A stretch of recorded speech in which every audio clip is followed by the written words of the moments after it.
para netizen yang berbudiman, baik hati, tidak sombong, dan rajin menabung untuk cicilan. Kali ini, aku akan menceritakan alur cerita film yang berjudul Curve. Film ini menceritakan seorang wanita yang mengalami kecelakaan dan bertahan hidup karena terjebak di dalam mobil. Pasti penasaran kan sama cerita lengkapnya? Tanpa banyak basa-basi, inilah Curve. Enjoy Curve!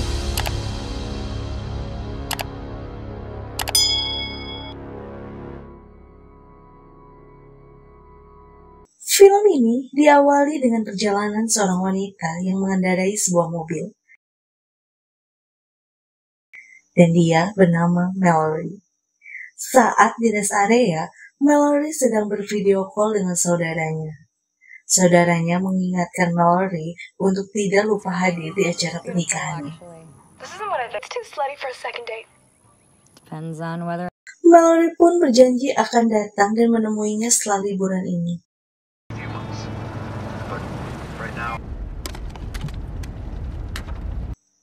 Saat sedang enjoy menikmati perjalanan, tiba-tiba mesin mobilnya mengalami masalah.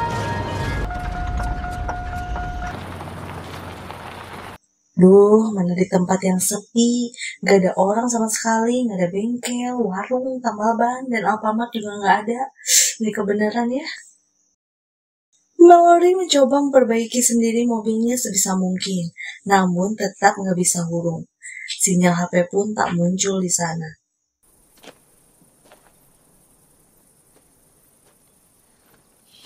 Saat membuka Coca-Cola, tak sengaja minuman itu tumpah membasahi bajunya.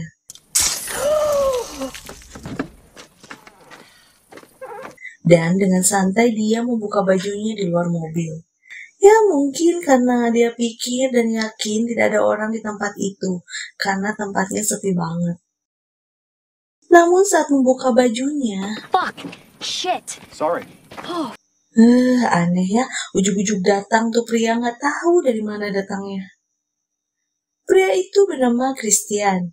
Dia menawarkan untuk membantu memperbaiki mobil Mallory. I checked the oil. Dan akhirnya, setelah diperbaiki Christian, mobil Mallory pun kembali menyala.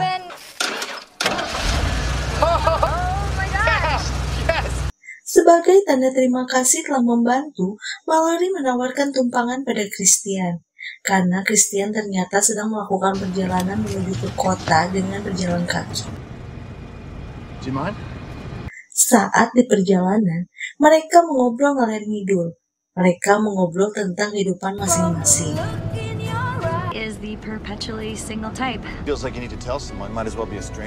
Namun tiba-tiba, Christian ingin mengajak Mallory untuk menginap di sebuah motel terbengkalai. Dia mengajak Mallory untuk berkembang biak. Saat itu pun, Mallory marah. Dia langsung menghentikan mobilnya dan menyuruh si Christian keluar dari mobilnya.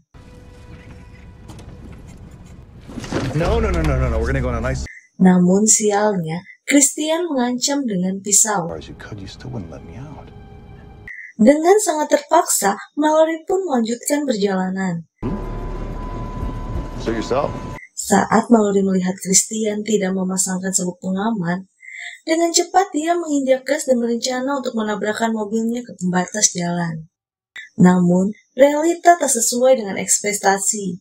Mobilnya malah meluncur bebas ke dalam jurang. Mallory terbangun dengan kondisi kaki kirinya terjepit pada kursi. Sedangkan Christian malah selamat dan hanya mengalami sedikit luka. Udah biasa penjahat mah selalu beruntung. Ya, udah gak usah dibahas lanjut. Christian meninggalkan Mallory sendirian dengan kondisi seperti itu.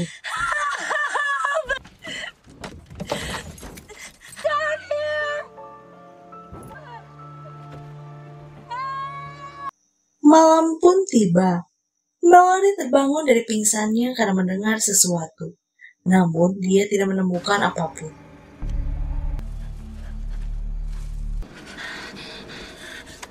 Pagi hari, Christian kembali menemui Mallory. Dia menjelaskan bahwa 2 kilometer dari sini, dia menemukan sebuah pondok yang ditinggalkan oleh pemiliknya. Di hadapan Mallory, Christian makan dan minum tanpa memberinya sedikit pun. Dan tanpa rasa iba, kemudian pergi meninggalkan Mallory begitu saja. Parah ya, bukannya ditolongin malah dipanas-panasin sama makanan sama minuman, ngabibita doang. Wait. No, please. Saat malam, Mallory kembali terbangun karena di tubuhnya ada seekor tikus. Dengan cepat, dia membunuh tikus itu.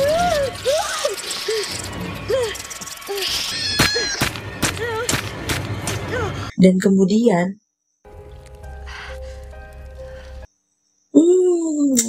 di sate dong, kebayangnya itu sate berit. Ya, ada gimana lagi ya, dia harus survive agar bisa tetap ada tenaga dan bertahan hidup. Saat siang, Mallory melihat HP-nya yang tak jauh tergeletak darinya. Dia berusaha mengambilnya. Dan saat yang bersamaan, Christian kembali menengok Mallory. Katie's a sweet kid. That sign you hit. Making sure no one... Karena dia mengetahui Mallory sudah menemukan HP-nya, dengan cepat dia merampas HP Mallory dan menghancurkannya. No, you didn't. Emang parah psikopat Mada, di tiap film manapun dan apapun, ya begitulah. Suka pika sebelin sifatnya teh. Bener nggak? Lanjut. Di sini, Christian meninggalkan sebuah gergaji besi dengan maksud agar Mallory menggergaji kakinya sendiri untuk bisa selamat.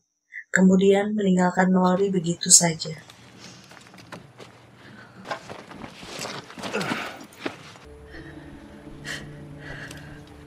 Malam ketiga pun tiba. Ternyata air minumnya sudah habis. Karena sangat kehausan, Mallory mencoba mencicipi air kencingnya sendiri.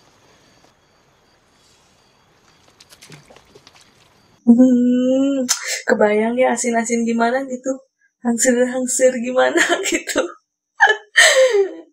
Setelah Mallory meminum air kencingnya sendiri, secara bersamaan hujan deras pun membasahi tempat itu. Sungguh perjuangan yang sia-sia. Air pun mulai merangsak masuk ke dalam mobil Mallory.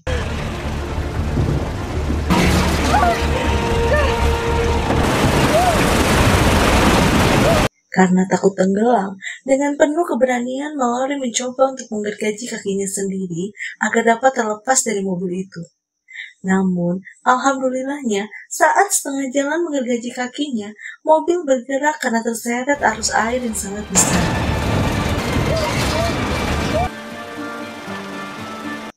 Dan akhirnya, Mallory pun dapat terbebas dari mobilnya itu.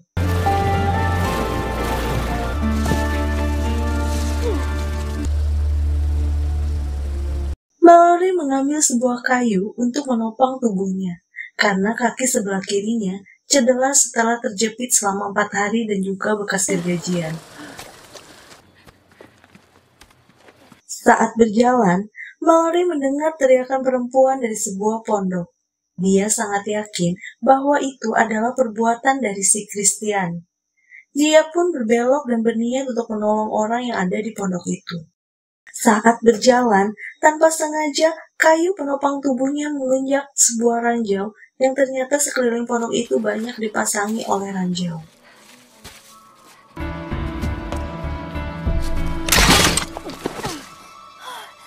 Dengan mengendap-endap, Mallory masuk ke pondok itu.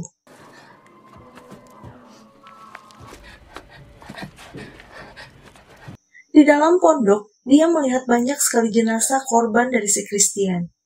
Di dalam sebuah kamar, Mallory menolong seorang wanita yang terikat di sebuah ranjang.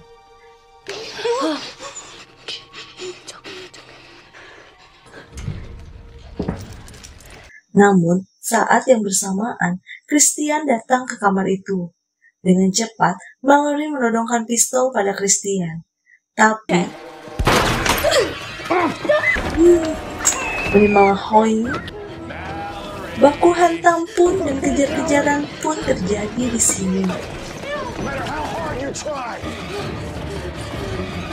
Saat Christian lengah, Jos Markon jos pisannya, puas tas senjata makan tuan tah. Dengan hati yang penuh amarah dan juga dendam yang sangat membara, Mallory memberikan sebuah pisau kecil pada Christian untuk memotong kakinya sendiri supaya bisa selamat. Seperti apa yang dilakukan Christian kepadanya. Dan kemudian Mallory pun meninggalkan Christian tersiksa dan kesakitan karena tercepit oleh ranjau. Nah, ini agak gimana gitu ya. Kenapa nggak dilaporin ke polisi atau dibunuh aja gitu? Atau gimana lah. Ya, secara kan si Christian nih udah banyak memakan korban. Masa dibiarin begitu saja? Lah iya kalau mati secara pelan. Tapi kalau selamat, gimana sob? Apaan gendok ya? Udahlah ya, ada filmnya juga udah selesai. Jadi, gimana nih filmnya? Mencepitkan nggak?